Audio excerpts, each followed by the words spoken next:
pearly gates, angelic choirs, a godly ascension, and blissful reunions with loved ones. The Christian picture of heaven is well known throughout the Western world, regardless of whether you believe. A day of judgment, the weight of the soul, being welcomed inside or being cast back down to earth. There are also shared themes across all religious versions of heaven, which almost always infer that only the very best of us will make it there. And it's been this way for thousands of years. But even after all this time, is this promised paradise just a comforting myth? Or actually, could there really be more to it? This is Unveiled, and today we're answering the extraordinary question, do we go to heaven when we die? Do you need the big questions answered? Are you constantly curious? Then why not subscribe to Unveiled for more clips like this one, and ring the bell for more thought-provoking content. The idea of heaven varies widely across cultures and religions. For some, it's a physical place of eternal reward. Often it can only be reached by successfully navigating a series of divine trials. But when you get there, it's perfect. You're conscious, aware, and you're surrounded by the people you want to be with. There's bountiful food, music, fun. It's just the best place. The Abrahamic faiths, including Christianity, Islam, and Judaism, often present heaven as a breathtaking realm of splendor and joy, with glistening cities of gold, lush gardens teeming with life, and the constant presence of a loving God. But what's key is that this view of heaven is always primarily fueled by faith. It's the wonderful place you go to after you die. But since no one alive has ever died before, at least not permanently, no one can ever truly say that they've ever been, or that they know what awaits. This kind of heaven is always apparently in our future, but is never in our past. It's always in our imaginations. It's never drawn from experience. With this in mind, there are some more metaphysical understandings of heaven that, while still not scientifically sound, imply that the unknowableness of it is really all part of the charm.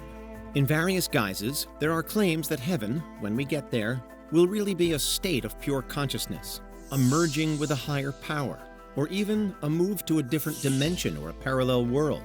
In some Eastern religions, like Buddhism and Hinduism, it's a concept that's perhaps a little more nuanced. Heaven is in general pitched as a pervading feeling of bliss, which in itself is the reward for a life well lived, or in models that include reincarnation for many lives well lived.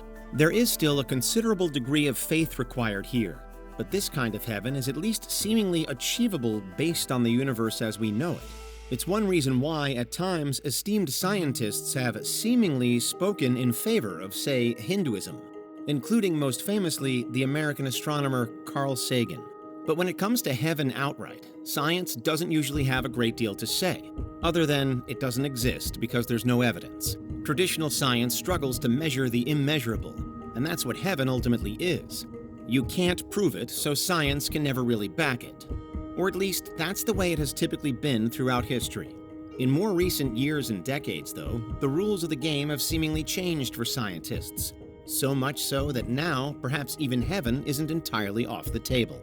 Belief in the multiverse is about as scientific a belief as you're ever likely to encounter.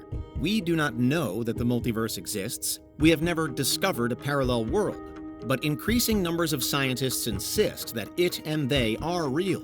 As we've seen multiple times on this channel, multiple universes could be possible in any number of ways. For example, they might erupt as offshoots of quantum events, endlessly splitting along an infinite timeline of possibility, as per the many worlds interpretation. Or they might be hiding beyond the boundaries of our known universe, quietly existing in huge but isolated cosmic bubbles, as per eternal inflation. But, and for the most part thanks to the unknown elements of the multiverse, some have mused whether heaven might also be possible within it. Given that heaven clearly means different things to different people, is the multiverse the perfect structure to house our many paradises along its limitless reach? For many, and with the multiverse simmering along in the background, the answer could lie within the ever-enigmatic realm of consciousness. We know our bodies do not continue after death, no matter what the religious depictions might offer, because we have boundless physical proof. When things die, they decompose until eventually there's nothing or almost nothing left. The physicality of what makes us us is irredeemably lost. But the topic of consciousness, or what some call the soul, is far less straightforward. Is consciousness a physical product created solely by the workings of the brain? Or is there something else that's shaping everything we feel within ourselves? It's by no means a modern problem, and has been debated since at least the time of ancient Greece. From the point of view of heaven, however, the true nature of consciousness could provide some answers. First off, if it is a physical product of the brain, a brain that will decompose post-death, then clearly that would mean that heaven doesn't exist. When the brain dies and disappears, so does everything else it's capable of conjuring, including the concept of heaven. Here, though, we might at least have an explanation for how the idea of heaven may have arisen. Over countless studies, many have suggested that the sensation of going to heaven, as in the white light and euphoric feeling that many report during a near-death experience, might simply be the brain's final glorious surge of activity before it shuts down forever. An inbuilt response to the ultimate trauma of death that humans have always felt, and that has gradually been shaped into the picture of heaven as it's told by religion. Meanwhile, though, and even if consciousness isn't a physical product, perhaps there are some routes toward it still providing a meaning for heaven. Biocentrism is a controversial theory, but in short, it claims that consciousness may exist independent of the body. For advocates, it could be more like an energy that channels through us during the period in which our bodies are alive. But when that period ends and our bodies die, our consciousness lives on elsewhere. In some visualizations, it's as though it floods back out into the universe, having spent a lifetime cooped up inside us. If this were ever scientifically confirmed, which it hasn't been so far, then could that process double up as heaven in reality? No matter how it's generated, though, one final way in which the true consciousness could be key is as a host for heaven. While we may not have definitive proof of this place that we're all supposed to be striving for, many report experiencing moments that feel transcendent or heavenly throughout their waking lives. These moments might occur during acts of kindness, whenever you strike up a profound connection with others, or simply when you witness the beauty and wonder of nature. Anecdotally, these are often said to leave the experiencer feeling lighter than usual, or feeling as though they've briefly seen themselves as though from the outside. So could it be that it's this level of contentment that really represents what heaven is? The German philosopher of the Enlightenment period, Immanuel Kant, was one who championed finding moral goodness within yourself. He believed, to some degree, that it's our actions that determine whether we experience heavenly or hellish states during our lifetime. Kant was a controversial figure in many ways, and a lot of his philosophy was seemingly guided by the Western religions of the day. But could his ideas be taken to mean that we might just as well enter heaven while we're living as we would when we're not? That ultimately, it's all just in our heads? What's your verdict?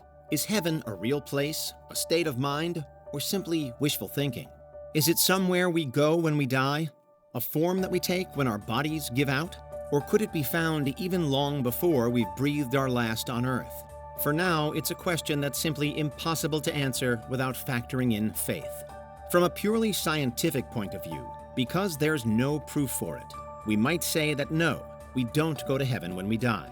But the contemporary counter-argument might just as well point out that, in an era of the multiverse, parallel worlds, and the general weirdness of quantum mechanics, is a transcendental realm, better than anything we've ever known, really quite such a far-fetched jump to take?